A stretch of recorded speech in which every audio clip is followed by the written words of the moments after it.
the negative parts of it come from leaving it untreated and not addressed. I was telling my mom about this. We were having a conversation and she kind of expressed this like, oh, I don't know. I wouldn't want to be diagnosed with depression. And I said, why? I mean, why? If it could be helped, why would you not? And she's like, I don't know. I guess I just really have some kind of something I'm hanging on to that makes me feel like, oh, if someone said I had it, that it would like, I don't know, unlock it so it could get worse. It would make it real. It would make me have to deal with it.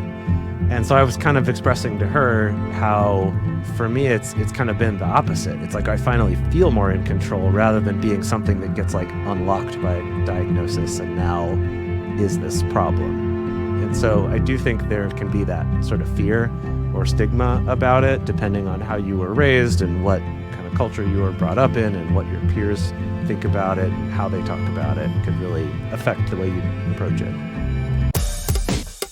Welcome to the Multiamory podcast. I'm Jace. I'm Emily. And I'm Dedeker. We believe in looking to the future of relationships, not maintaining the status quo of the past. Whether you're monogamous, polyamorous, swinging, casually dating, or if you just do relationships differently, we see you and we're here for you.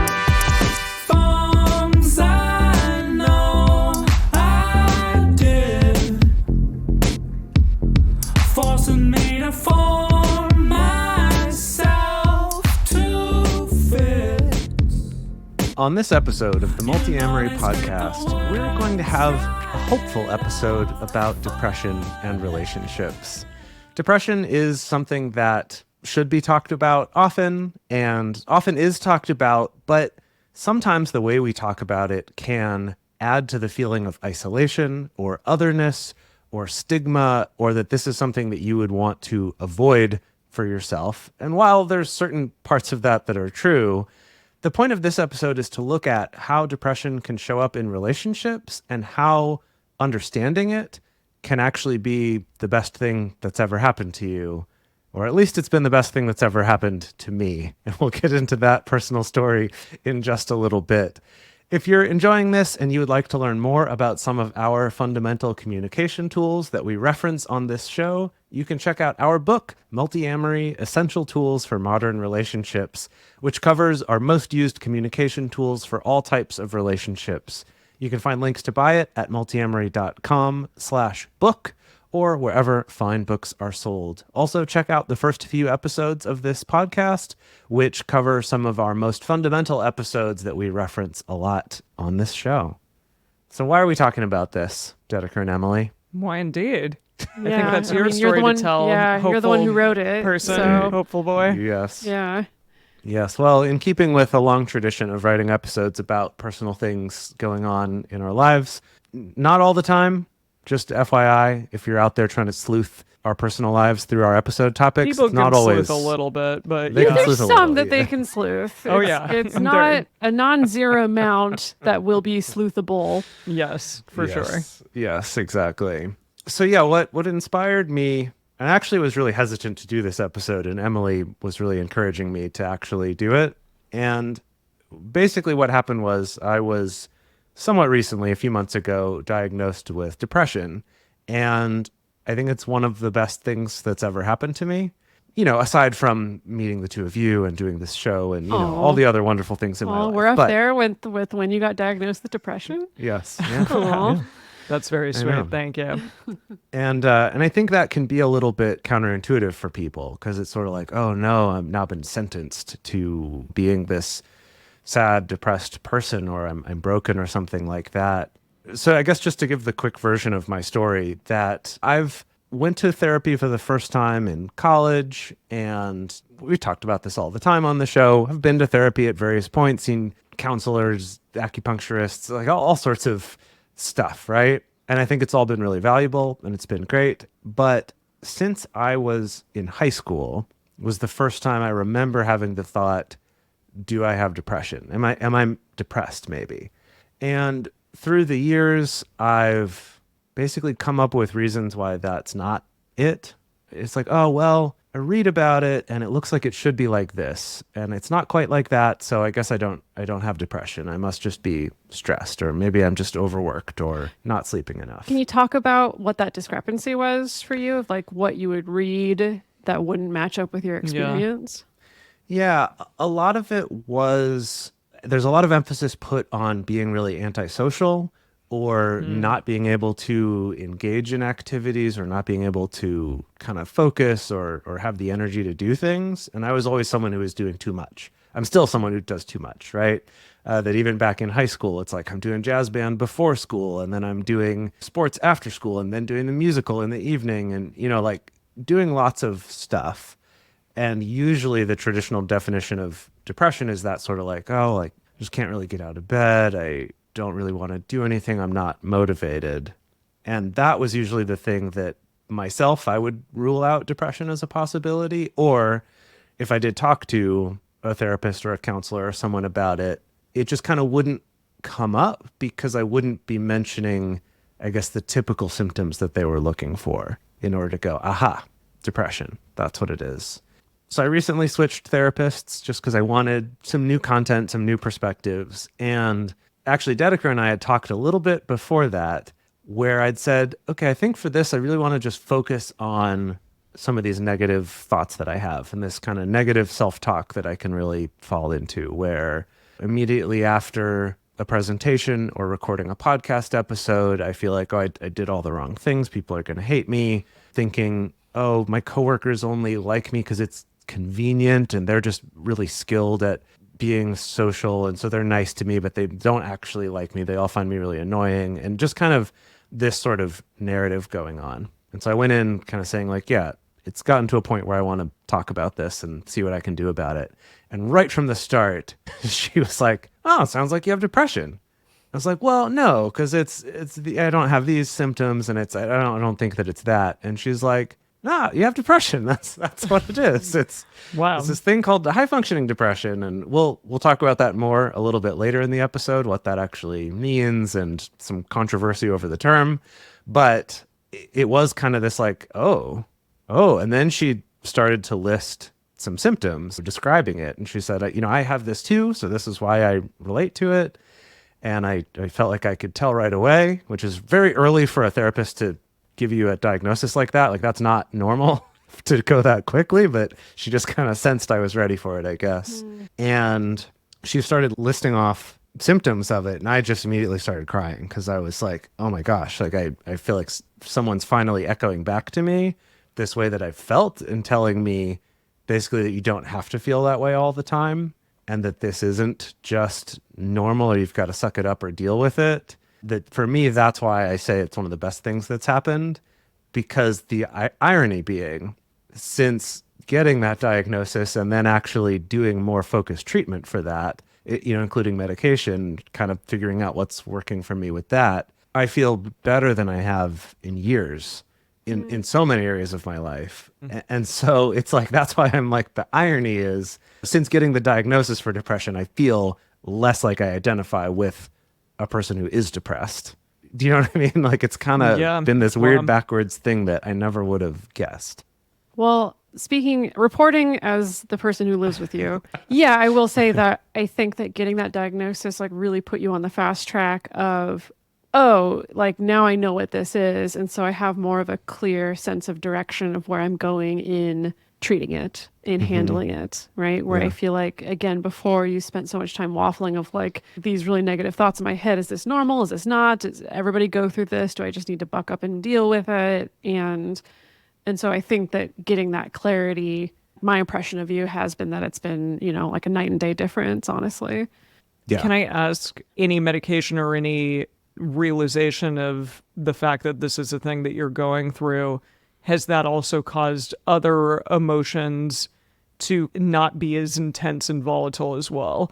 I mean, like potentially everything, but also maybe like anger or something along those lines, or fear or anxiety or any of those things as well.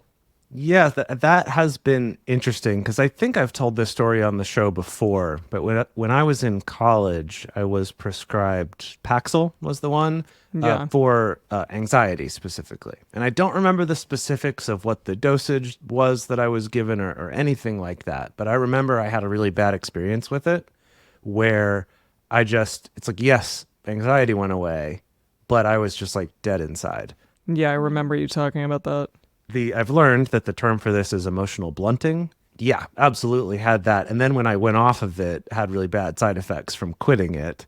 And so it was just like, it gave me a really negative impression of SSRIs and that type of medication. And so I was hesitant trying something like that this time. And in bringing that up with my therapist and then also with the doctor who was prescribing the medication for me, in bringing that up, definitely got a lot of reassurances of if that's how you felt, that was wrong. That either meant the drug was bad for you or the dosage was wrong or something, but like that's not how it should feel. And I've definitely found that to be true. It's like I still have a full range of emotions. I still, down sometimes and happy other times, but it's like the center of the black hole pulling me to that particular place is not there. It's like the neutral point is moved more toward neutral. But there's still this range. Like I have not felt like I'll still get really angry and frustrated if something frustrating happens, or, I'll still get moved by something or be sad about something or feel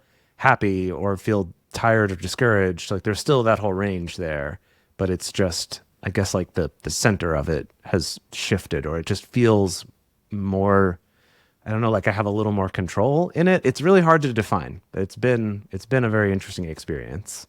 So let's get into the episode here. I do want to clarify, this episode is more focusing on sort of the personal side of depression and relationships with people with depression, or if you have depression.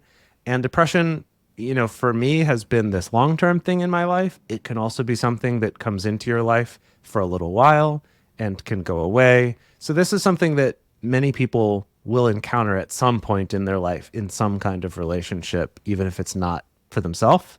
For example, the WHO predicts that around 280 million people worldwide are affected by depression themselves personally. And then if you expand that out to all of their relationships, or if you assume each of us has, what is it, like the roughly 7 close relationships in our lives, you do the math, you kind of multiply all that out. Somewhere in your life, you will be affected by this at some point. But we do want to cover a little bit of the basics of just kind of what it is, what we're even talking about, but then we'll get into more focusing on relationships and how this can show up there. So I think we're all pretty familiar with maybe the most common symptoms of depression. We tend to associate it with feelings of sadness or emptiness or hopelessness, but it can also present as irritability or frustration, even over very small things, maybe as occasional angry outbursts.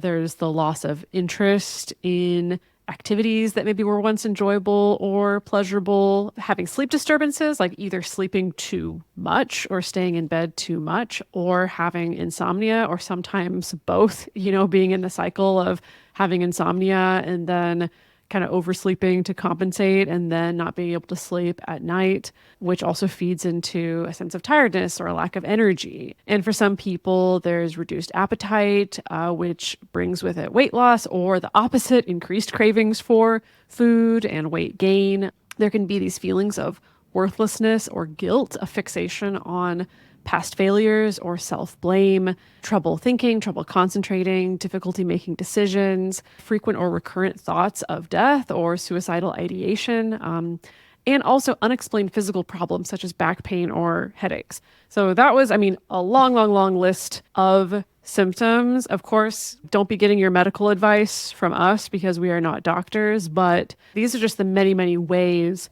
that it can show up. And depression can happen, like Jace said, over a long period of time. It can be something that you live with for a long period of time, or it can happen in very short bursts.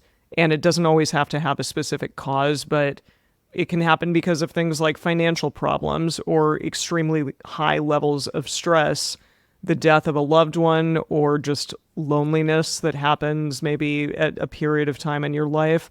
or even major life changes. I know I felt like I've had a little bit of depression since moving to New York. And I think that that's just because my life has changed so much over the last few months. And I feel like I'm starting to get out of it. But for maybe the first couple months that I was here, I was kind of doing my thing and going along, but realizing I'm not as happy as I thought that I would be. But I realized, part of that is because I've got to give myself probably a little bit of grace in terms of the changes that I just went through. So I think that can happen for anyone. Definitely. I know for myself, I think the only long-lasting and like deepest depressive episode that I had was definitely on the heels of like untreated PTSD, basically. Yeah. And I guess ironically, I could take a page out of Jace's book to say that the day that I finally acknowledged that like I'm depressed. And to be honest, I think I've shared this story on the show before. The kicker was when our editor, Mauricio, reached out to me to be like, I can tell something's up with you. Like, I can tell you're going through something and I don't know what it is and you don't have to share it with me, but, I hope that you're doing okay, basically. And that was like just from Mauricio editing our Just show. listening to us talk about Yes, other stuff. Yeah. exactly. Yeah. And he could tell. And that Yeah. was when I was like, okay, this is now becoming not only obvious to me, but obvious enough to people around me and people tangentially related to me that I need to do something about this. And so weirdly, I think I would feel that same sentiment as like when I was at the deepest level of my depression. That was sort of, I don't know, like a rock bottom moment, I guess, of realizing, okay, I need to do something. And it got me into therapy for the first time in my life. Yeah. And that was hugely helpful. As a person who was, in a relationship with you during that time and living with you during some of that time, it's like, I really saw how bad it got. And then that kind of turning point as things started to get better. And it took a while. It did, yeah. But it was a pretty dramatic recovery, I would say. So speaking of relationships, of course, I think that's what's always top of my mind is that often when there's mental health issues, especially something like depression, it's really hard to just keep that all inside and not have it spill over into your life and into your relationships, right? So like when you're feeling really depressed, that can manifest as things like really wanting to withdraw, wanting to isolate yourself, not wanting to engage in social interactions, including those with a partner. Or if you're feeling that irritability or that negative outlook, that can lead to more frequent arguments or communication issues with a partner. Of course, if you're physically not feeling well, if you're feeling fatigue or you're feeling chronic pain, chances are you probably don't want to either engage in physical activities with your partner or sexual activities sometimes. And also having difficulty concentrating or being indecisive or having a negative thought pattern or having a sense of fuzziness or difficulty remembering things can also create conflict in relationships. And I think even when everyone's aware of what's going on, that this person has depression or my partner has depression or maybe we both have depression, even when there's that awareness, it doesn't necessarily make it any easier because then, of course, the other person wants to help but doesn't know how to help, maybe feels like they're making things worse but doesn't know, like, should I try to rescue with my partner or should I really not? Do they need to save themselves? Like, this is such a common issue that so many people have to deal with. And I will pause right here to say that there is hope. Like, there are really positive and wonderful ways to deal with this in relationship. And also this is so common and plagues so many people. So just know that, like, if this is your situation, you're definitely not alone. Yeah, definitely.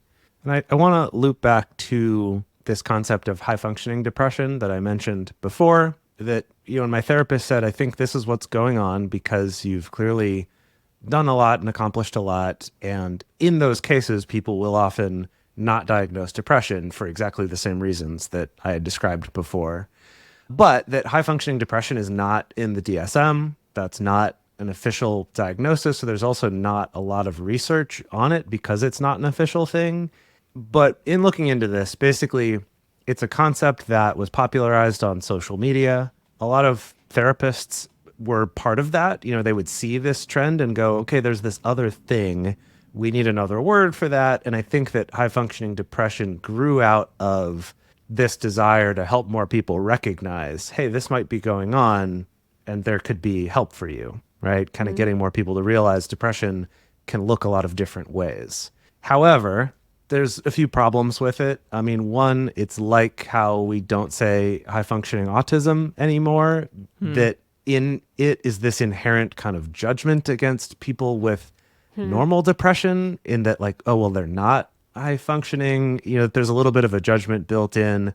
And then also that there is an existing term called persistent depressive disorder, or PDD, as opposed to MDD, which is major depressive disorder, which is normally what we mean when we say depression, that some experts say, well, actually, you're just talking about this. So why don't we be precise and say that instead of trying to come up with this new term and come up with this other thing.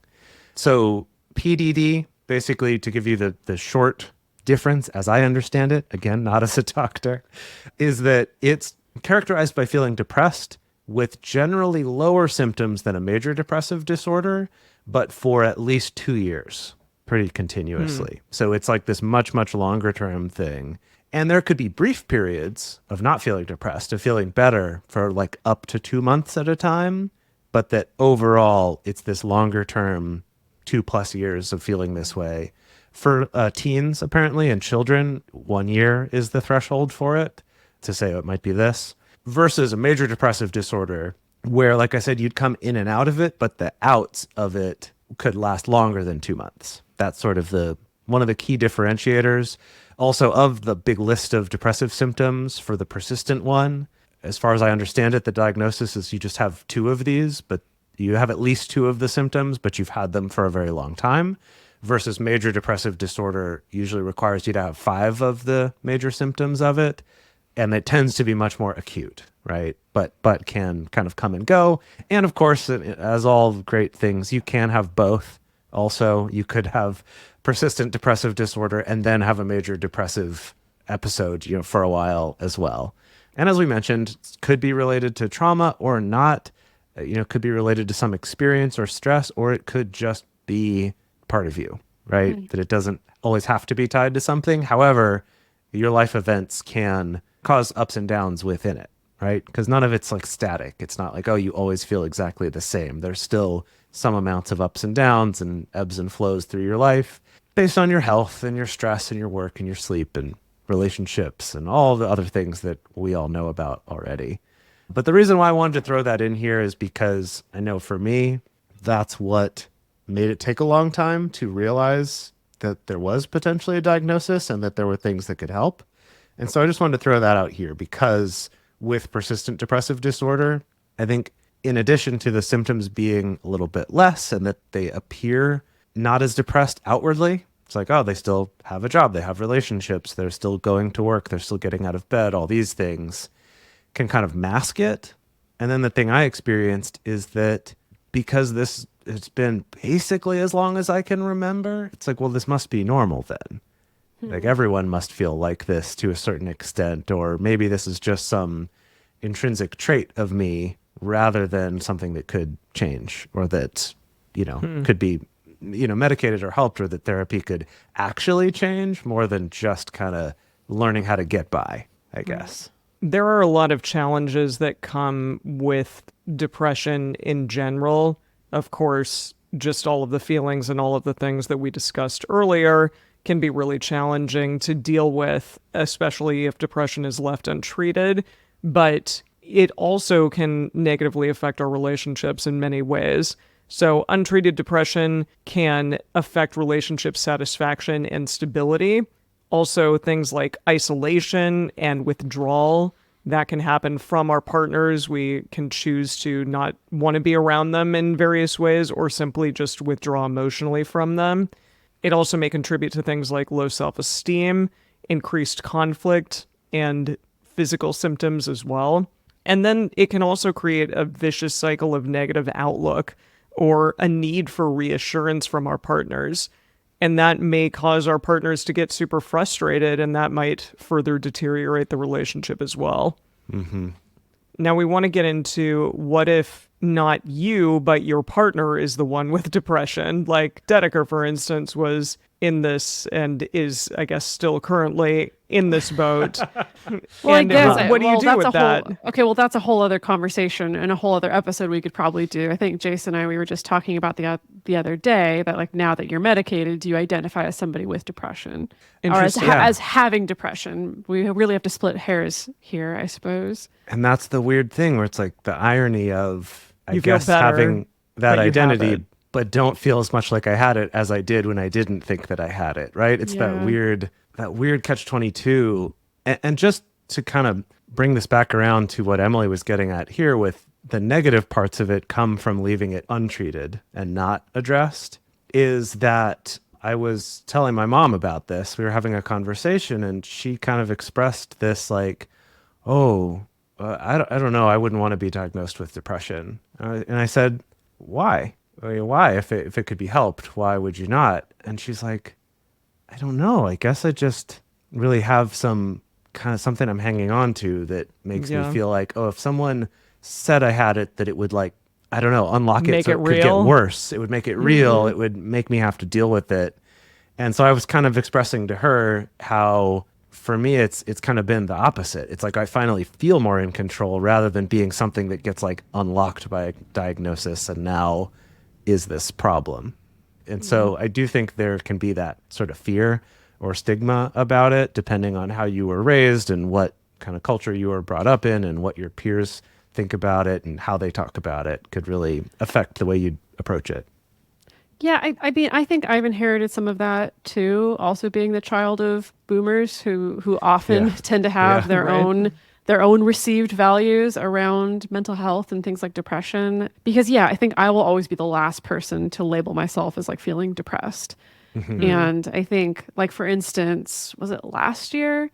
I think I was maybe going through a little bit of an episode, but of course I'd be the last person in the world to say that. And it was Jace. You were the one who came to me. Was like, hey, I feel like maybe you might be exhibiting some signs of depression right now. And I was like, oh no, that's depressing to hear. But it actually really helped because like, okay, that's what it is. I know what I need to do. I know I need to take care of myself in these particular ways. And I feel like basically as soon as we had that conversation, I was on a much better trajectory of kind of getting out of that particular episode. Because that's how it tends to manifest for me, is I tend to have just like tiny little episodes occasionally. For me, it's nothing that's ever been like really chronic outside of like when I was recovering from PTSD. Right. And by Yeah. tiny, we're still talking about several weeks to a couple months, not Oh, tiny was like, it? oh, this Oh, afternoon it feels I felt tiny bad. to me. It feels like maybe a couple days or maybe a couple What weeks. is No, time? no, I don't definitely know. What longer is than time that. though? Yeah. What is yeah. And I think that's the difference between, oh, I'm just feeling down or stressed right now versus having a depressive episode. It's that it stretches longer than that, than Sure. just the normal up down. And that's what I recognized in you at that time was like, hey, I'm noticing a bigger trend here, not just, oh, today you're being a grump. Right. You know. Yeah. Which happens. Which No, that but- happens, yeah. That happens a Trust lot me. more often. Yes. Yeah, I think is something that I really relate to that both of you said is just sort of putting a name to the thing or saying it out loud and admitting it is extremely helpful. And being able to say like, hey, like I've been feeling a little depressed. And I said that to my partner regarding how I was feeling recently. And I feel like even just right after doing that, I started to have a little bit of a sense of like, okay, I've said it out loud. I've admitted it to myself and to him. And so therefore I'm able to kind of figure out like what are things that I can do to get myself out of it or figure out ways to feel better. And that is really powerful. It's like this, denial makes it worse ultimately. But the really powerful thing in being courageous enough to say, yeah, this is what's going on is actually the most helpful thing to do.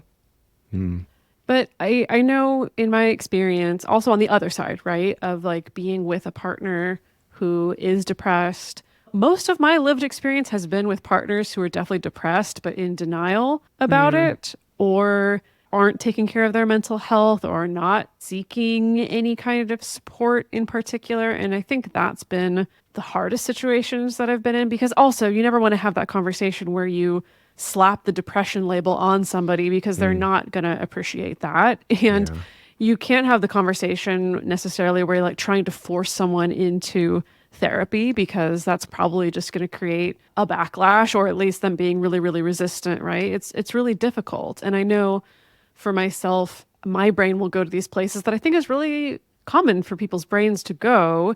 Maybe telling yourself this story like, oh, my partner's depression is my fault. I'm not stepping up enough to help them have a better life, or there are things that I can do. I can step up and I can fix my partner's depression. Maybe I just need to give them an inspiring enough speech, or just need to care for them just well enough, or offer them the right resources, or give them the referral to my therapist or whatever, and that's going to be the thing that's going to fix them. Or the opposite, like going into a place of resentment, of saying like, maybe this is just an excuse for poor behavior. This is just an excuse for laziness. I sometimes have moments where I'm stressed or I'm down, but I manage it. Why can't they manage it? I think that the interesting thing when it comes to any kind of mental health issue is like everyone has a story, whether it's your own mental health issue. And then of course there's going to be the stories that you tell yourself around that. And then same thing if it's a partner, is like you're going to have a story about your partner's mental health, and your story may be correct. It may be incorrect, but I think it's important to acknowledge, I guess, the story creation that we do around these things. Yeah. Yeah.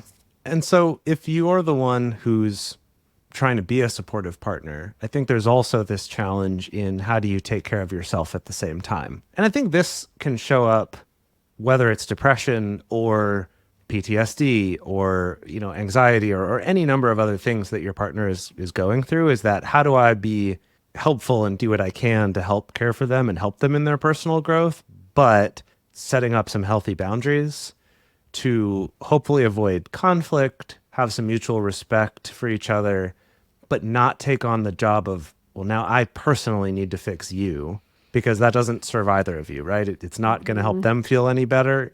It can actually set them back if you're kind of taking some of that agency away from them, even though it's coming from the best place. There is a certain amount of needing to find this negotiation of what's the amount of distance versus what's the amount of getting all up in there, getting involved with that process. And then the importance of self-care for yourself as well, to avoid feeling burned out and maintaining your own mental health. I definitely know there have been times where, not even looking at this through the lens of, capital D depression, like a depressive disorder, but just the lowercase d depression of just feeling down, feeling depressed, that you can fall into this cycle. And I know Dedeker and I have had some times in the past, years ago when we've done this, of kind of like one person's feeling down, the other person works hard to cheer them up, they start to feel better, and then that person who used all their energy to cheer them up, now they feel down. And you kind of do this like seesaw back and forth of kind of pulling each other up but pulling yourself down at the same time. Or that, I know we talked about this a lot years ago, the sort of giving someone's emotional labor back to them. Sure. Requesting it back in return. Yeah. Yeah, kind of doing, I don't know, it's like this weird sense of maybe you're there supporting a partner as they're going through something hard, and then you turn around to be like, I need support from you because it's been so hard for me to support you. And so now I need, and like hard. In an ideal world that would work, but that's not how it works in reality. Yeah. That's really interesting.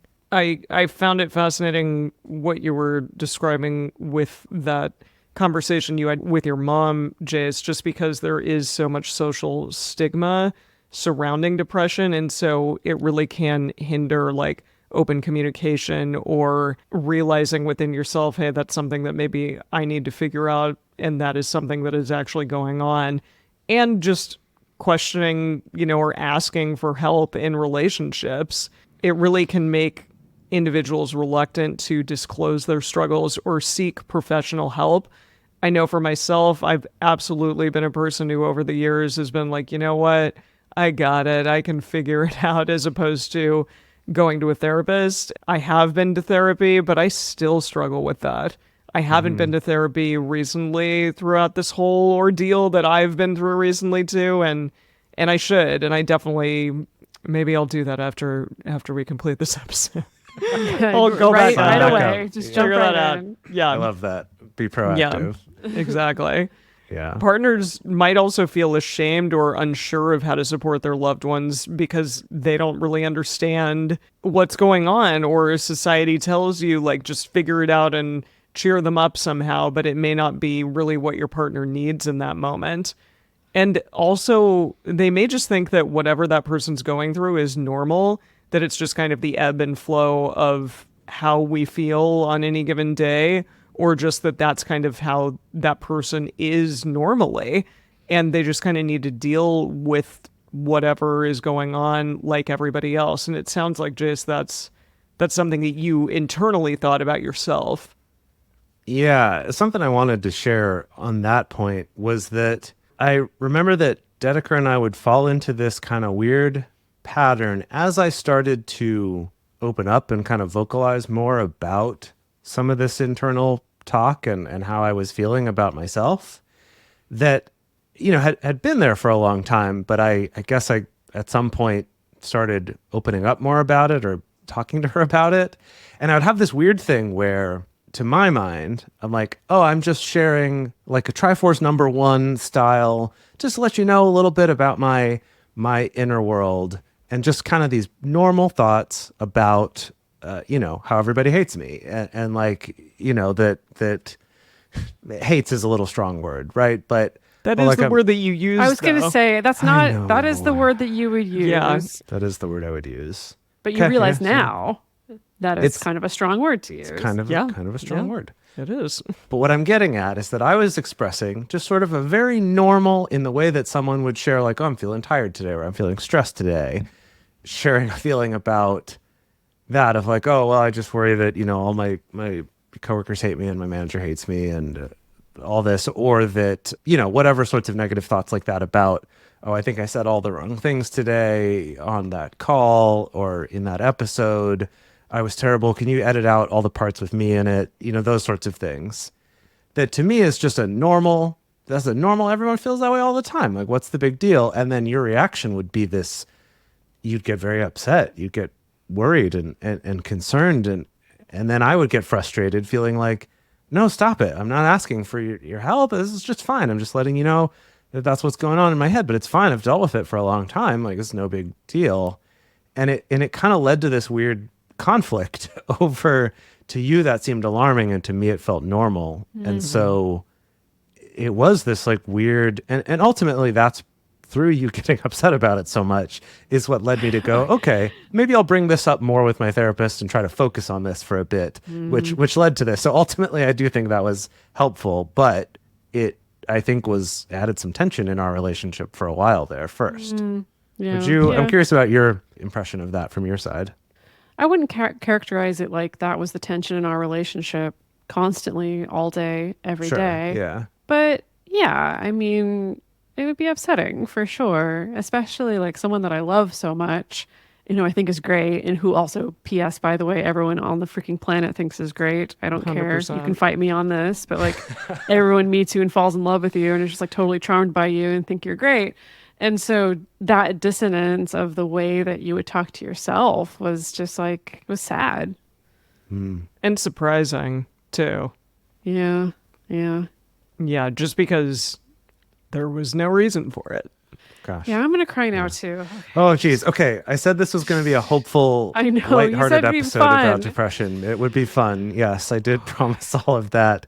Well, so that's why we're going to go into the third part of this episode, where we're going to talk about some strategies for actually coping with this, as well as some research about different types of therapy and stuff like that, that you might consider for yourself if this seems relevant to you or interesting to you. And it's all honestly just fascinating stuff to learn about. Let's dive in by talking about some strategies that you might employ if you are in a relationship and you're dealing with depression, or you're dealing with a partner's depression. Of course, the first place to go to is express empathy. And now it can be really helpful, like I was saying earlier, if you're aware of the stories you already tell yourselves about mental health in general. And if you're aware of that story, and if you don't like that story, or if it's not a very helpful or supportive story, you can choose to communicate in a different way, right? So you can choose empathy. So acknowledging your partner's feelings, validating them, even if they're difficult for you to understand. Even if you're somebody who's never experienced depression or never experienced chronic depression, for instance, like still making an effort to acknowledge and validate. It's really good, I think, to err on the side of not T3ing in this situation. Now, if you don't know what I just said, go check out our episode about the Triforce of communication. But what I'm saying in layman's terms is don't jump into fix-it mode right away or giving advice unless your partner has specifically asked, hey, can you give me some advice about dealing with depression, right? Or can you tell me about your experience with dealing with depression? Or can you give me a referral to a therapist or whatever? But just err on the side of not doing that unless it's been asked for. It's good if you have concerns about a partner to express those concerns and needs in a non-accusatory manner, not making it about them failing at taking care of their mental health. Focus on your personal feelings and experiences. And also, I think this is so crucial that whether you are the one who's experiencing depression or you're supporting a partner through depression, it's so important to have an expanded support network outside of just the two of you, okay? So either that means having a trusted professional, for instance, like a therapist, a counselor, having friends that you trust and feel like it's okay to go to on either side, right? Because again, like Jason and I used to get into those loops, right? Of I need to share with you how hard it has been to support you, and then you share with me how hard it has been to support me, and no one ends up feeling really well supported at the end. It's because you need to add more people to the team. You need a more robust support network outside of just the two of you. Even if it's just one person, you don't need to go out and try to make 20 friends all of a sudden to be able to share the load of this. Even if you go from 0 to one other person, that's going to give you a lot of bang for your buck, to put it in really inappropriate terms. Sure. Yeah. And then this next one I think is worth just acknowledging and talking about a little bit, which is seeking professional help with it. And that can look a lot of different ways, but one of the recurring things in research about depression and anxiety, which are very closely related, essentially the studies show that medication and therapy both work about equally well, but that the two together can often be the most effective. And so that is something that I found for myself as someone who has done, a fair amount of therapy off and on through the years. And then doing this show where we're talking about relationships and mental health and communication a lot, that I had a lot of good coping tools for getting myself by and having a relatively good life and not feeling like, oh, I'm this total failure, even if there is that voice kind of saying those sorts of things to me. And so for me, the missing piece was a diagnosis, and then having even just a small amount of medication to kind of help that was like, ooh, I had all those tools in place. And I've heard for other people, they might have a doctor who right away is like, oh, you have a problem, here's medication.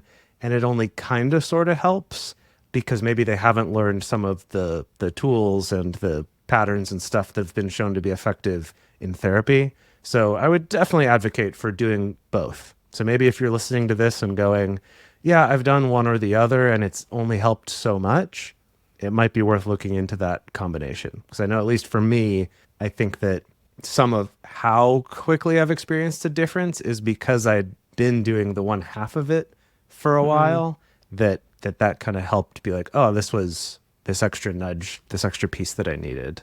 And, like I said, I'm still only a few months into this journey, so who knows where that will go from now, but I do think that's worth acknowledging.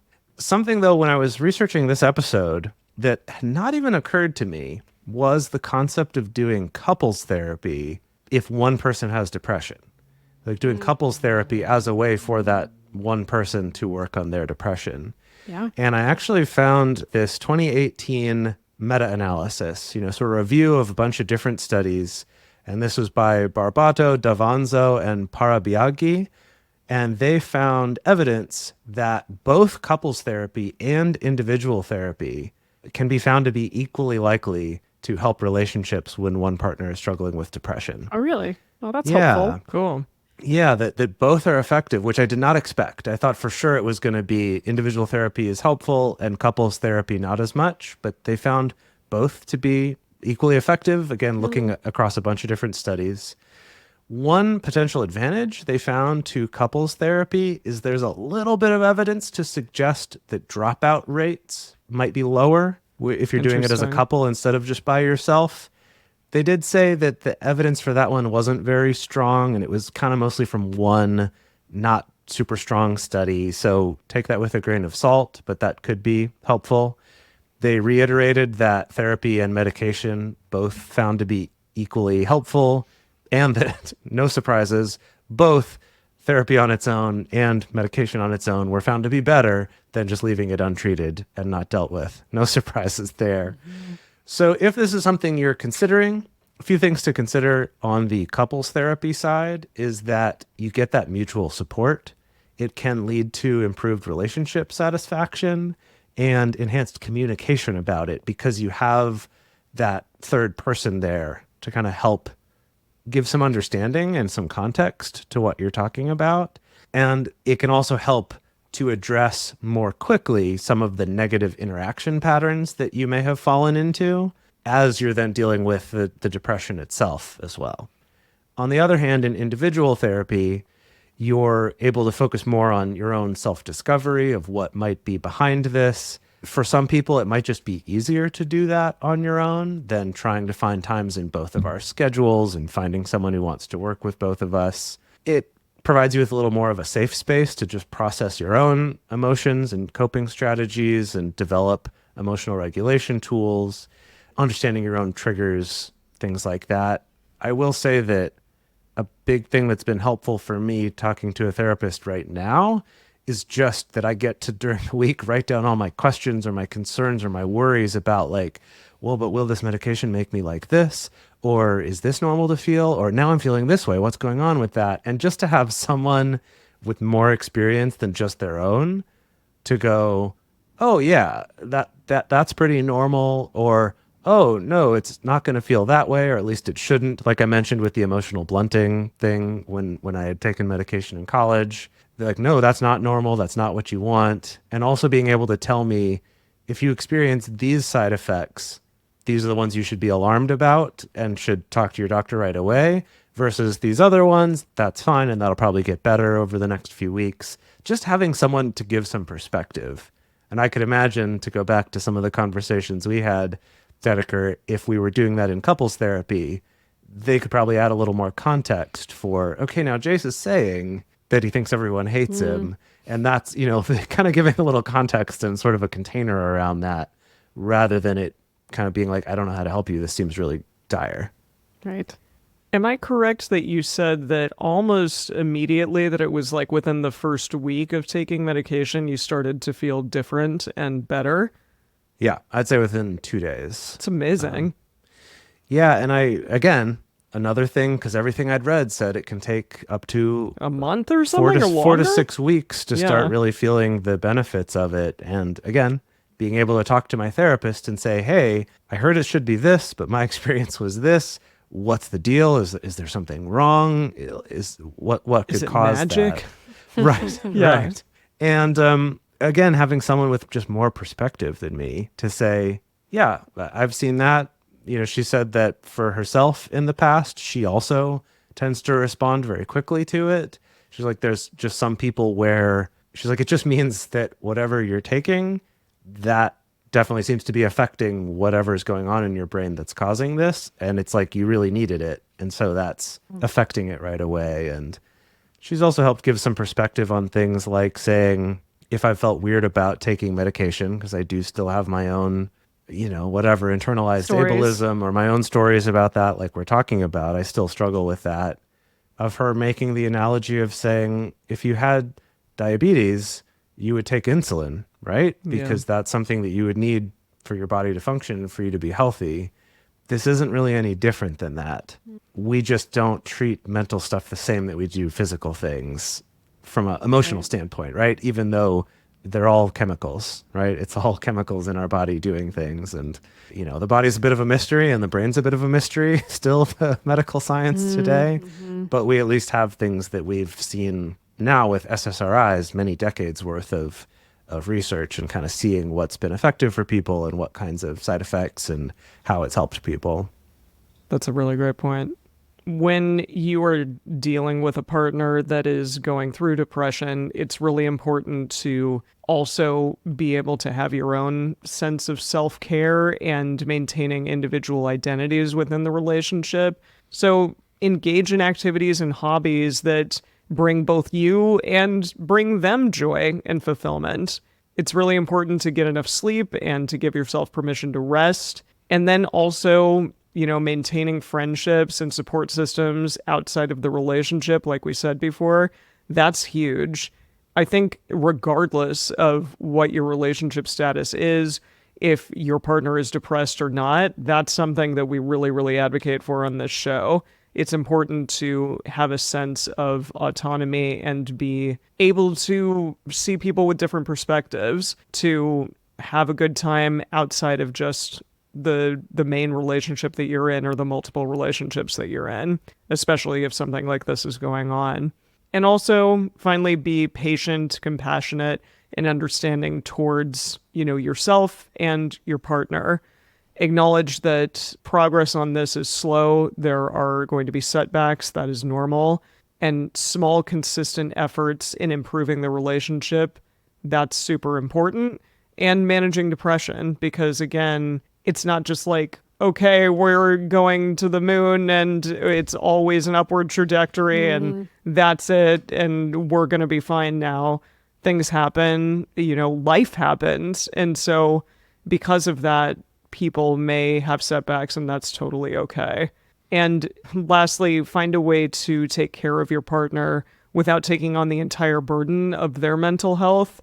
And don't tolerate unacceptable behavior if that happens. Yes, depression can cause people to be angry at times or people to withdraw from the relationship. But if unacceptable behavior is happening, look into that. And maybe, like Jay said, go to couples counseling. Mm-hmm. And it's okay to have those boundaries and to take care of yourself, right? Because ultimately it's everyone's journey to figure this out themselves. Hopefully they can have some good support networks around them. But you're not required to do that if it's resulting in you being treated in an unacceptable way. I do think that's worth just mentioning there. I hope that as a whole, you, dear listener, are able to come away from this episode with just a little bit of sense of, I guess, just some of the real human stories that are involved in all of this, and how we're all just humans, and it can be easy to fall into these tropes of just throwing out facts or statistics or kind of talking about, oh yeah, this is really important, or no, this isn't, or medication's good or medication's bad, or whatever, and just finding these quippy things. But just to realize there's a whole spectrum of that, and there's different things that are important for different people, and we've all got these different experiences. And I hope that some of you feel a little bit seen by this episode in a way that I felt so seen by my therapist when she finally unlocked this for me, and that for some of you that is the beginning or maybe a continuation of a journey to feeling better, and ironically, by accepting it, actually feeling it less, right? By being able to move past that and not dwell so much in the way that you're feeling and feeling stuck in it, which is definitely how I felt for a long time. So I hope that this is helpful for all of you. If you would like to share a little bit about your own experiences in our Instagram stories, our Instagram is multiamory_podcast. We have our question of the week, which you can answer privately, which is, if you or someone you know has struggled with depression in the past, what was most helpful? I'm actually really curious. I might use some of these myself, just kind of knowing what are some things that did move the needle for you, that did help out for you or for your partner. If you'd like to discuss this episode further, the best place to share your thoughts with other listeners is in the episode discussion channel in our Discord server, or you can post in our private Facebook group.